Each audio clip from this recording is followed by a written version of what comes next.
Regardez les maisons de campagne de nos grands-parents. Il y avait la chambre bleue, la chambre verte, la chambre rouge. Regardez vos photos de classe. Regardez comment vous étiez habillés quand vous étiez enfant. Pourquoi la couleur a-t-elle disparu de nos vies quotidiennes? Pour répondre à cette question, j'ai commencé par regarder dans les couloirs autour de moi, puis par la fenêtre, devant la maison de la radio, dans le quartier autour. Le constat, bien que très localisé dans cet exemple, s'applique à bien des domaines. Sur les routes, dans la mode, la déco, les biens de consommation, l'architecture, la couleur semble avoir disparu de notre environnement, du moins en Occident. Il se trouve qu'une étude britannique a comparé la couleur de 7000 objets du quotidien, qui faisaient partie de la collection d'un musée, en se basant sur les pixels de photos de ces objets. Résultat, les noirs, les gris et les blancs représentaient environ 15% des couleurs vers 1800, ils en monopolisent presque la moitié aujourd'hui. Actuellement, 3 voitures vendues sur 4 sont blanches, grises ou noires. En 1952, les 3/4 étaient rouges, vertes ou bleues. On peut l'expliquer par le fait qu'une voiture à la carrosserie plus neutre est plus facile à revendre, et donc les constructeurs s'ajustent. Les voitures blanches, par exemple, sont passées de 5% du marché neuf en 2006 à 1/3 aujourd'hui. En clair, la production de masse a standardisé les produits, conçus pour plaire au plus grand nombre. Même chose pour les peintures d'intérieur. Les tons vifs des années 60, 70 ou 80 contrastent avec les peintures les plus populaires en 2020. Des tons plus neutres, plus épurés, ou moins personnels et plus fades, selon l'appréciation de chacun. Car c'est aussi une histoire de goût, qui se retrouve dans la mode par exemple. Regardez ne serait-ce que les ambassadeurs de la mode, que sont nos grands couturiers, ils sont tous sans exception habillés en noir. Même Jean-Paul Gaultier qui avait une jolie marinière, aujourd'hui Jean-Paul Gaultier dans ses défilés, il est habillé en noir. Il faut dire que la couleur et la mode c'est un peu « je t'aime moi non plus ». Dans les années 1860, Édouard VII, futur roi d'Angleterre, popularise le smoking, qui porte ce nom car il se met par-dessus ses vêtements pour les protéger de la fumée de cigare. Le smoking, d'abord bleu nuit, glissera vers le noir, qui deviendra une couleur courante en période de deuil général post-Première Guerre mondiale. Cette sobriété est vite transformée en symbole d'élégance féminine pendant les années folles, et en 1926, une certaine Coco Chanel sort sa petite robe noire. Mais plus tard, la couleur fait son retour à partir des 30 Glorieuses. On pense au orange des années 60, au rouge des années disco, aux survêtements des années hip-hop, des marques comme Benetton ou Pantashop sont à la mode, et pourtant, la mode des années 2010 revient à des tons sobres. Pourquoi est-ce qu'on met plus de vêtements colorés? On oublie l'usage de la couleur. Moins on utilise de couleurs, plus on en a peur. Et donc, quand on ouvre son placard le matin, on se dit comment je vais m'habiller. On s'habille en beige, on s'habille en bleu marine, on s'habille en écru. On sait qu'on ne fait pas de faute de goût. Moins il y a de couleurs autour de nous, moins on a envie de porter de la couleur. Au cinéma aussi, la colorimétrie s'est affadie sur les 2 dernières décennies. Car entre autres, comme on vous l'avait expliqué dans une précédente vidéo, l'arrivée du numérique a modifié la manière de filmer ou de traiter les images. En parlant de numérique, les téléphones, ordinateurs, télévisions sont à dominante noire. En comparaison, voici leurs équivalents dans les années 90. Cette monochromie est en partie due à l'évolution des matériaux et elle permet aussi de contrebalancer les couleurs éclatantes de ce qui se trouve dans les écrans. Car d'un côté, il faut bien reconnaître que nos yeux sont ultra sollicités par des couleurs qui veulent incarner une identité de marque, comme celle des logos des applications ou des spots de publicité. Tout ça n'a pas répondu à la question de départ. Pourquoi la colorimétrie des murs de la maison de la radio et du quartier autour procure autant de joie qu'un dimanche pluvieux du mois de novembre? Pour comprendre l'omniprésence des tons fades dans l'architecture, il faut faire un détour par l'art et la théorie de la couleur.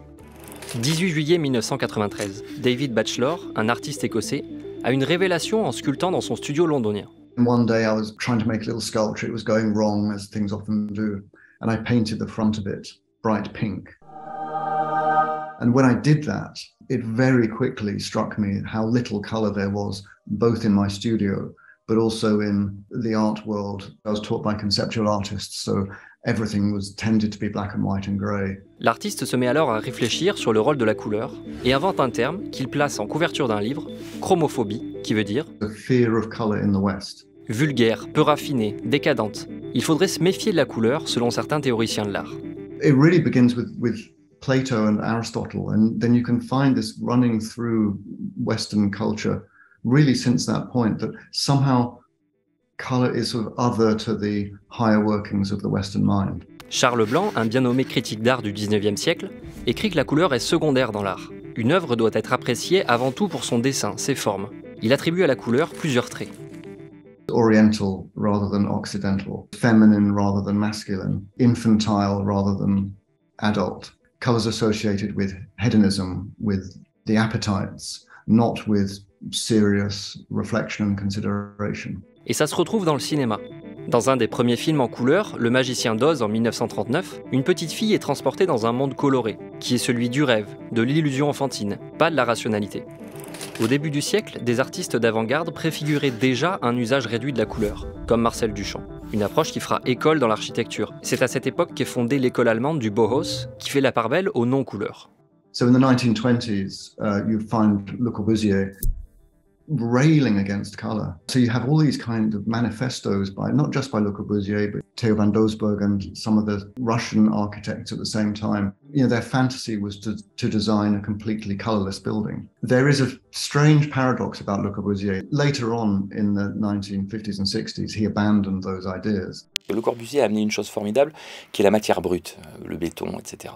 Mais ce que les architectes actuels ont oublié, c'est que Le Corbusier mettait de la couleur partout. Prenez la Cité radieuse, par exemple, à Marseille. Chaque porte a sa propre couleur, les couloirs sont très colorés, c'est-à-dire qu'il opposait des matières brutes à de la couleur. En clair, les architectes qui ont suivi ont oublié d'utiliser le noir, le blanc, le béton comme des contre-couleurs pour jouer sur les contrastes et faire ressortir les tons vifs.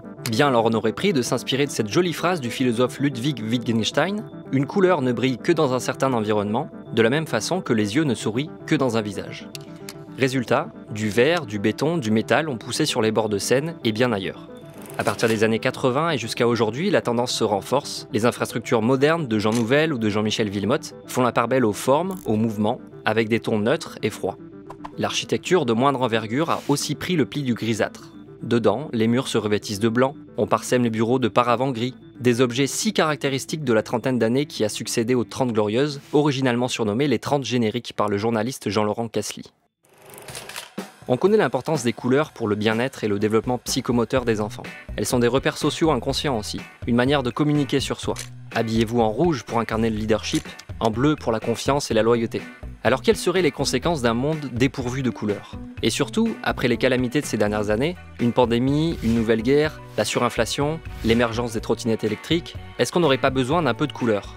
Je pense qu'on a vraiment atteint un plancher et qu'on est en train de rebondir. La couleur revient tout simplement par quelques influenceurs qui sont habillés de façon très colorée. Pourquoi? Pour qu'on les remarque. Tout un tas de personnalités font parler d'elles en arborant des tenues monochromes emblématiques, que ce soit sur des tapis rouges, sur des circuits de F1 ou dans des clips.